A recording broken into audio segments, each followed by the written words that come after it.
Hello everyone, welcome to our channel Namma Kannada Jagattu and once again welcome to our current affairs MCQ discussion series. ಇವತ್ತಿನ most important current affairs we are going to discuss here in both Kannada plus English language. Okay, let's start the discussion. So first concept, Bulgaria joins Eurozone. So ಇಲ್ಲಿ ಏನಂತಿದ್ದಾರೆ ಅಂತಂದ್ರೆ so question ನೋಡೋಣ ಫಸ್ಟ್ಗೆ. Bulgaria will officially adopt the euro on. So date ಕೇಳಿದ್ದಾರೆ. ಏನ್ ಕೇಳಿದ್ದಾರೆ? Bulgaria ಅಧಿಕೃತವಾಗಿ ಯುರೋವನ್ನು ಈ ದಿನಾಂಕದಂದು ಅಳವಡಿಸಿಕೊಳ್ಳಲಿದೆ ಅಂತ ಕೇಳಿದ್ದಾರೆ. So answer will be January 1, 2026. ಈಗಾಗಲೇ ಯುರೋಪಲ್ಲಿ ಎಷ್ಟು ಕಂಟ್ರಿ ಯುರೋ ಅಂತ ಕರೆನ್ಸಿನ ಕಾಮನ್ ಕರೆನ್ಸಿನ ಯೂಸ್ ಮಾಡ್ತಾರೆ ಅಂತಂದ್ರೆ 20 countries. There are 20 countries. So ಹಾಗಾದ್ರೆ ಬುಲ್ಗೇರಿಯಾ ಏನಾಗುತ್ತೆ? 21st ಕಂಟ್ರಿ ಆಗುತ್ತೆ. 21st ಕಂಟ್ರಿ ಟು ಅಡಾಪ್ಟ್ ಏನು euro as a common currency. Euro currency. Okay, so ನಾವೀಗ ಕೆಲವೊಂದಿಷ್ಟು ಫ್ಯಾಕ್ಟ್ಸ್ ನೋಡೋಣ. ಏನಂತಂದ್ರೆ ಬುಲ್ಗೇರಿಯಾ.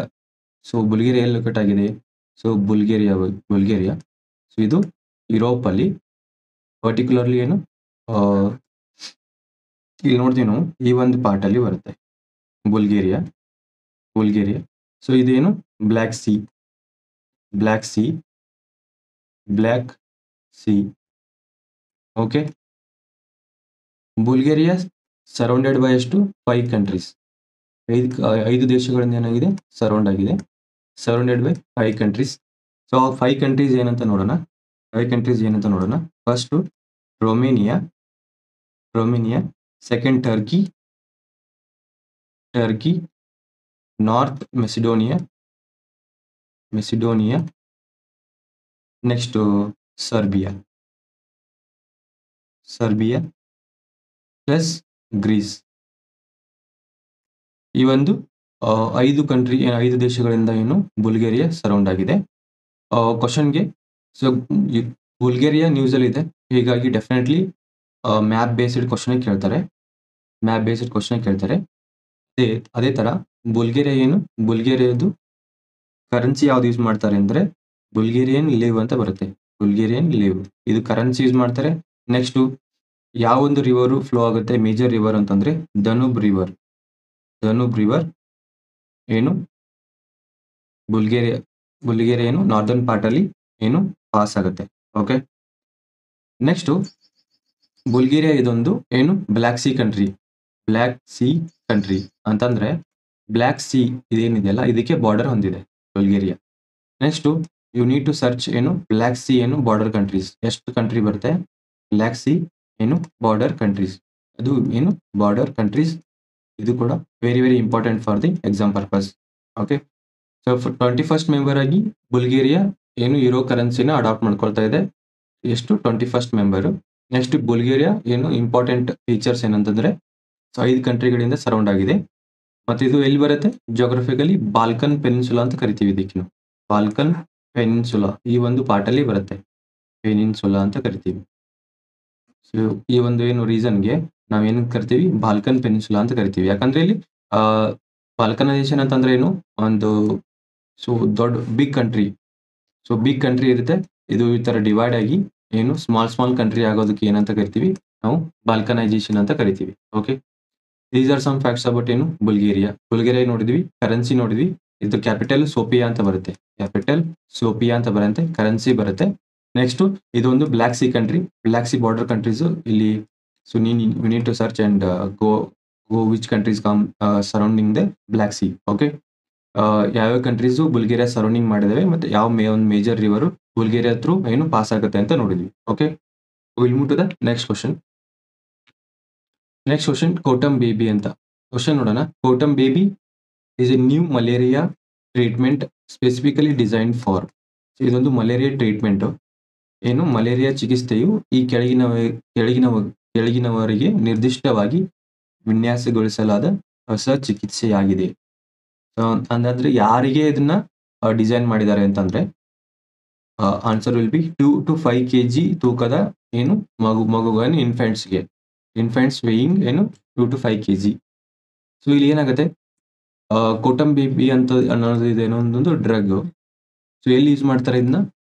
To treat malaria. ಮಲೇರಿಯಾ ಡಿಸೀಸ್ನ ಟ್ರೀಟ್ ಮಾಡೋಕ್ಕೆ ಯೂಸ್ ಮಾಡ್ತಾರೆ. ಓಕೆ, ಹಾಗಾದ್ರೆ ಎಲ್ಲರಿಗೂ ಯೂಸ್ ಮಾಡಲ್ಲ. ಏನು ಆ, ಚಿಕ್ಕ ಮಕ್ಕಳಿಗೆ ಏನು ಅದು ಕೂಡ 2ರಿಂದ 5 kg ತೂಕ ಇರಬೇಕು. Plus under under 6 months under 6 months. So ಈ ಒಂದು ಕ್ಯಾಟಗರಿ ಇರೋ ಏನು ಮಕ್ಕಳಿಗೆ ಏನ್ ಮಾಡ್ತಾರೆ, ಟ್ರೀಟ್ ಮಾಡಕ್ಕೆ ಇದನ್ನ ಹೊಸದಾಗಿ ಏನ್ ಮಾಡಿದ್ದಾರೆ, ಡಿಸೈನ್ ಮಾಡಿದ್ದಾರೆ. ಕೋಟಮ್ ಬೇಬಿ. So malaria. ಸೊ ಹಾಗಾದ್ರೆ ಫಸ್ಟ್ ಯೂಸ್ಡ್ ಮಲೇರಿಯಾ ಡ್ರಗ್ ಯಾವುದು ಅಂತಂದ್ರೆ, ಯಾವುದು ಅಂತಂದ್ರೆ ನಾವು ಕ್ವಿನಿನ್ ಅಂತ ಕರಿತೀವಿ. ಕ್ವಿನಿನ್ ಇದು first used malaria drug. Okay, so next ನಾವು ಮಲೇರಿಯಾ ಬಗ್ಗೆ ನೋಡೋಣ.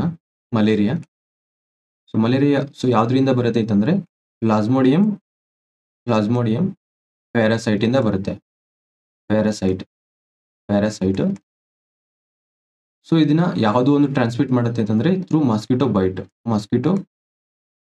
ಬೈಟ್ ಇಂದ ಟ್ರಾನ್ಸ್ಮಿಟ್ ಆಗುತ್ತೆ. ಅದು ಯಾವ mosquito byte? Female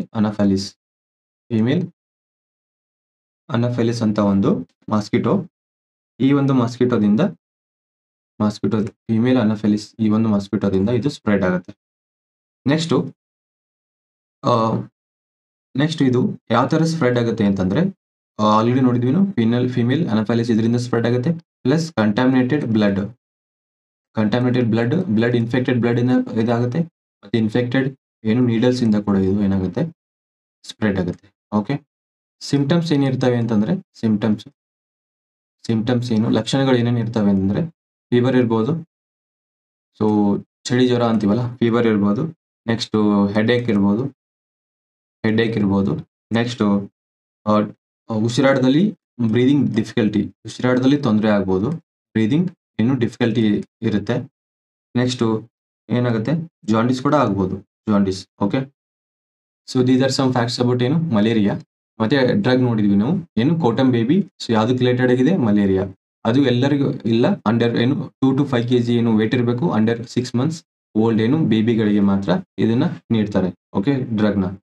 so first used malaria drug ಯಾವುದು ಅಂತ ಹೇಳಿದ್ವಿ, ಕ್ವಿನಿನ್ ಅಂತ ಹೇಳಿದ್ವಿ. Okay, so will move to the next question. Mahi river. Question ನೋಡೋಣ. Mahi river originates from which mountain range? Mahi ನದಿ ಯಾವ ಪರ್ವತ ಶ್ರೇಣಿಯಿಂದ ಹುಟ್ಟುತ್ತದೆ ಅಂತ ಕೇಳಿದ್ದಾರೆ. ಓಕೆ, ಇಲ್ಲಿ ಇತ್ತೀಚೆಗೆ ಏನಾಗುತ್ತೆ, ಮಾಹಿ ರಿವರ್ ಯಾಕೆ ತಗೊಂಡಿದ್ವಿ ಅಂತಂದ್ರೆ ಇಲ್ಲಿ ನಾವು ನೋಡ್ಬೋದು, ವಡೋದರ ಗುಜರಾತ್ ಅಲ್ಲಿ ಬ್ರಿಡ್ಜ್ ಕೊಲ್ಯಾಪ್ಸ್ ಆಗಿ, ಗುಜರಾತ್ ಅಲ್ಲಿ ಏನಾಗುತ್ತೆ, ಬ್ರಿಡ್ಜ್ ಕೊಲ್ಯಾಪ್ಸ್ ಆಗಿ ಏನು ಅರೌಂಡ್ ಮೋರ್ ದನ್ 10 ಮೆಂಬರ್ಸ್ ಇಲ್ಲಿ ಏನಾಗುತ್ತಾರೆ, ಪ್ರಾಣ ಕಳ್ಕೊತಾರೆ. ಓಕೆ, ವಡೋದರ ಗುಜರಾತ್ ಅಲ್ಲಿ ಇದೊಂದು ಇನ್ಸಿಡೆಂಟ್ ನಡೆದಿದೆ ರೀಸೆಂಟ್ ಆಗಿ. ಅದಕ್ಕೆ ನಾವು ಮಾಹಿ ರಿವರ್ ತಗೊಂಡಿದ್ವಿ. ಹಾಗಾದ್ರೆ ಮಾಹಿ ರಿವರ್ ಎಲ್ಲಿಂದ ಒರಿಜಿನೇಟ್ ಆಗುತ್ತೆ? ಸೊ ವಿಂಧ್ಯನ್ ರೇಂಜ್ ಇಂದ ಏನು ವಿಂಧ್ಯ ಪರ್ವತ ಶ್ರೇಣಿಯಿಂದ ಏನಾಗುತ್ತೆ, ಒರಿಜಿನೇಟ್ ಆಗುತ್ತೆ. ಸೊ ಮಾಹಿ ರಿವರ್ ಬಗ್ಗೆ ನೋಡೋಣ ನಾವಿಲ್ಲಿ. ಮಾಹಿ ರಿವರು ಇದೊಂದು ಏನಂತಂದ್ರೆ ವೆಸ್ಟ್ ಫ್ಲೋವಿಂಗ್ ರಿವರ್. ಇದು ವೆಸ್ಟ್ ಫ್ಲೋವಿಂಗ್ ರಿವರ್. ಸೊ ಯಾವ್ಯಾವ ರಾಜ್ಯಗಳ ಮುಖಾಂತರ ಇದು ಫ್ಲೋ ಆಗುತ್ತೆ ಅಂತಂದ್ರೆ ಮಧ್ಯಪ್ರದೇಶ, ರಾಜಸ್ಥಾನ ಪ್ಲಸ್ ಗುಜರಾತ್. ಆಗ್ಲಿ ನೋಡಿದ್ವಿ ವೆಸ್ಟ್ ಫ್ಲೋವಿಂಗ್ ರಿವರ್ ಅಂತಂದ್ರೆ ಪಶ್ಚಿಮಾಭಿಮುಖವಾಗಿ ಹರಿಯುವ ನದಿ ಇದು.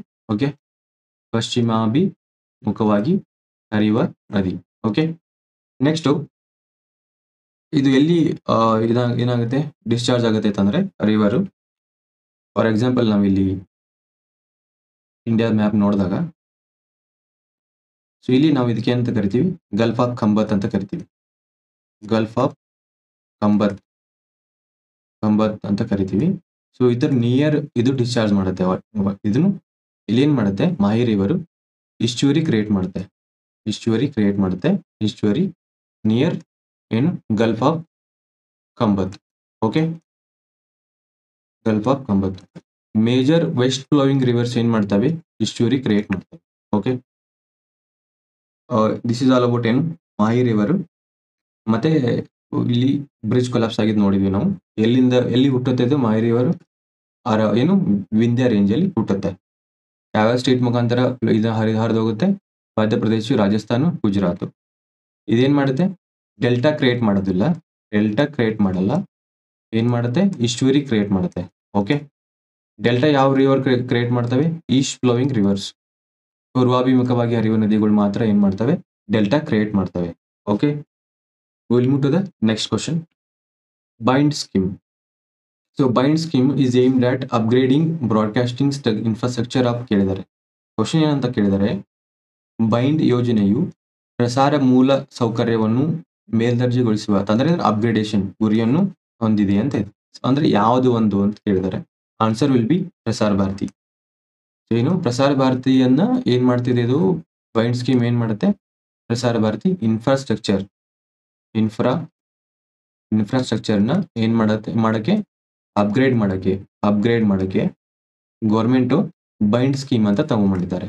ಹಾಗಾದ್ರೆ ಬೈಂಡ್ ಸ್ಕೀಮ್ ಅಂದ್ರೆ ಏನು, ಅದ್ರದ ಬೈಂಡ್ ಸ್ಕೀಮ್ ಏನು, ಬಿ ಅಂದ್ರೆ broadcasting infrastructure network development.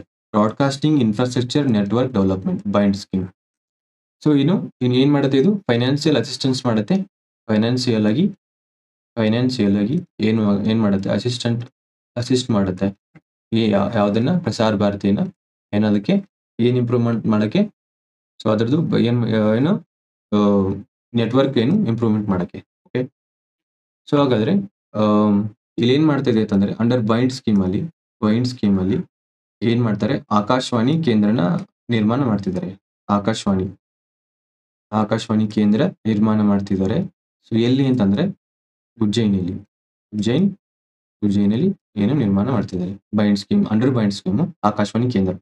Okay, so ನಾವು ಪ್ರಸಾರ ಭಾರತಿ ನೋಡೋಣ. ಪ್ರಸಾರ ಭಾರತಿ ಇದೊಂದು ಏನು ಅಂದ್ರೆ, ಇದೊಂದು ಅಟಾನಮಸ್ ಬಾಡಿ ಎಸ್ಟಾಬ್ಲಿಷ್ಡ್ ಬೈ ಏನು, ಪಾರ್ಲಿಮೆಂಟ್ ಆಕ್ಟ್ ಪ್ರಕಾರ ಎಸ್ಟಾಬ್ಲಿಷ್ ಮಾಡಿದ್ದಾರೆ. ಪಾರ್ಲಿಮೆಂಟ್ ಆಕ್ಟ್ ಪ್ರಕಾರ ಏನ್ ಮಾಡಿದ್ದಾರೆ, ಎಸ್ಟಾಬ್ಲಿಷ್ ಮಾಡಿದ್ದಾರೆ. ಓಕೆ, ಮತ್ತೆ ಇದು ಬೈಂಡ್ ಸ್ಕೀಮ್ ಅನ್ನೋದು ಏನಿದು, ಸೆಂಟ್ರಲ್ ಸೆಕ್ಟರ್ ಸ್ಕೀಮ್. ಇದು central sector scheme. Okay, question ಯಾವ ತರ ಬರ್ಬೋದು, ಡೈರೆಕ್ಟ್ ಆಗಿ ಬೈಂಡ್ ಸ್ಕೀಮ್ ಯಾವ ರಿಲೇಟೆಡ್ ಅಂತ ಕೇಳ್ಬೋದು. ಸೊ ಬೈಂಡ್ ಸ್ಕೀಮ್ ಯಾವ್ದು ಒಂದು ಅಸಿಸ್ಟ್, ಅದ್ರದ್ದು ಏಮ್ ಏನು, ಸೊ ಏಮ್ ಅಂತ ಡೈರೆಕ್ಟ್ ಆಗಿ ಕೇಳ್ಬೋದು. Okay, next Prasar Bharati, so autonomous body established by parliament act. Okay, ಇದು ಒಂದು centre sector scheme. Okay, will move to the next question. Nistar vessel ಏನಂತಂದ್ರೆ, ಕ್ವಶನ್ ನೋಡೋಣ ಫಸ್ಟ್ಗೆ. The Indian navy's Nistar vessel is designed for which specialised operation ಅಂತ ಕೇಳಿದ್ದಾರೆ. ಏನಂದ್ರೆ, ಭಾರತೀಯ ನೌಕಾಪಡೆಯ ನಿಸ್ತಾರ್ ಅಂತ ಒಂದು ಹಡಗು ಯಾವ ವಿಶೇಷ ಕಾರ್ಯಾಚರಣೆಗಾಗಿ ವಿನ್ಯಾಸಗೊಳಿಸಲಾಗಿದೆ ಅಂತಿದೆ. Okay, so answer will be ಆಳ ಸಮುದ್ರ ಡೈವಿಂಗ್ ಮತ್ತೆ ರಕ್ಷಣೆ, deep C diving and rescue. ಇದರ ಮೇನ್ ಆಪರೇಷನ್ ಏನಂತಂದ್ರೆ rescue operation. Okay, rescue operation ಮಾಡುತ್ತೆ ಇದು ನಿಸ್ತಾರ್ ವೆಸಲ್.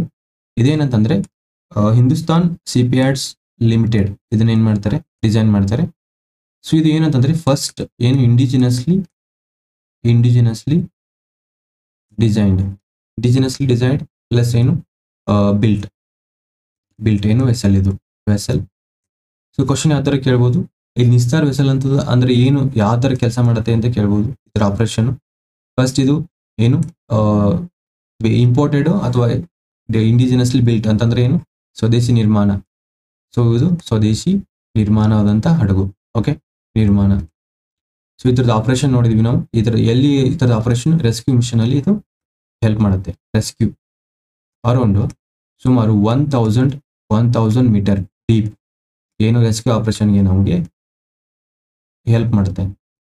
ಎಷ್ಟಾಗುತ್ತೆ ಇದು 1 kilometre. Okay, this is all about ಇದು ಎಲ್ಲಿ ಇದನ್ನ ಕಾರ್ಯಾಚರಣೆಗೊಳಿಸಲಾಯಿತು, at Visakhapatnam. Okay, this is it from the Nistar from Indian navy. And ಯಾರು ಬಿಲ್ಡ್ ಮಾಡಿದ್ದಾರೆ, Hindustan shipyards limited. First indigenously built ಈ ತರ ಒಂದು ವೆಸಲು. ಡೀಪ್ ಡೈವಿಂಗ್ ಅಂದ್ರೆ ಆಳಕ್ಕೆ ಹೋಗುತ್ತೆ. ಡೀಪ್ ಡೈವಿಂಗ್ ಆಳಕ್ಕೆ ಹೋಗಿ ರೆಸ್ಕ್ಯೂ ಮಾಡುತ್ತೆ. Plus rescue. ಸೊ ಇಲ್ಲಿವರೆಗೆ ಇದು ಅರೌಂಡ್ 1000 ಮೀಟರ್ ಡೀಪ್ ಅಲ್ಲಿ ತನಕನು ಕಾರ್ಯಾಚರಣೆ ಮಾಡಿ ರೆಸ್ಕ್ಯೂ ಮಾಡುತ್ತೆ. 1 ಕಿಲೋಮೀಟರ್ ಆಳ ತನಕ ಹೋಗುತ್ತೆ ಸಮುದ್ರ. ಸೊ 1 ಕಿಲೋಮೀಟರ್ ಡೀಪ್ ಡೆಪ್ತ್ ಎಷ್ಟು, 1 kilometre. Okay, these are the 5 main important questions from today's current affairs. So if you like our work please subscribe to our channel at Namma Kannada Jagattu. Thank you one and all.